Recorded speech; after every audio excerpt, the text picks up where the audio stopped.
le prince Harry aimait s'intégrer avec ses camarades soldats pendant les moments les plus heureux de sa vie, la décennie qu'il a passée dans l'armée, selon les experts royaux. Christopher Andersen, auteur de Brothers and Wives, Inside the Private Life of William, Kate, Harry et Meghan, a décrit comment, plus que tous les autres princes, Harry a fait tout son possible pour créer des liens avec ses camarades soldats, sur les missions les plus sales et les plus dangereuses, en jouant avec eux dans un ballon de football au milieu du désert, en faisant des farces. C'est parce que, a-t-il ajouté, il a toujours voulu être traité comme un seul des gars, et il a réalisé son souhait. Les moments les plus heureux de ma vie ont été les 10 ans dans l'armée, sans aucun doute, a révélé le prince Harry dans la série Apple TV+, The Miyukansi. Il a déclaré, parce que je dois porter le même uniforme que tout le monde. Je devais suivre la même formation que tout le monde. J'aille commencer de bas en haut comme tout le monde. La journaliste royale, Angela Levin, a convenu que cultiver des relations normales était un élément crucial de son attirance pour l'armée. Dans Harry, A Biography of a Prince, elle a écrit, il a appelé ses camarades cadets des gars vraiment bien qui l'ont traité normalement et toujours, lui, soutenir si des ordures apparaissent dans les journaux.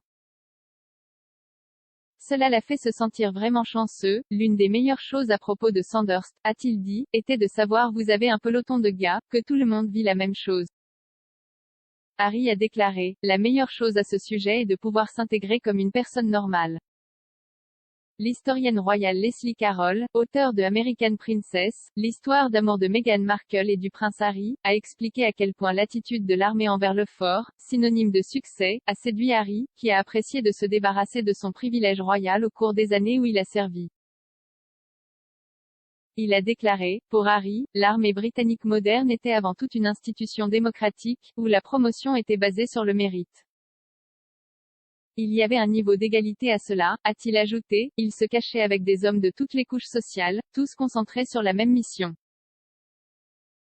Il était vital pour lui d'être juste Harry Wells, l'un des gars, compagnons d'armes, tous ensemble, dans les mêmes circonstances difficiles, mangeant la même nourriture de merde.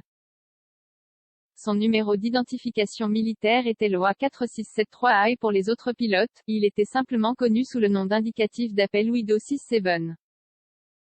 Chérir les expériences de la vie normale a peut-être été un trait que sa mère, Diana, princesse de Galles, a travaillé dur pour lui inculquer.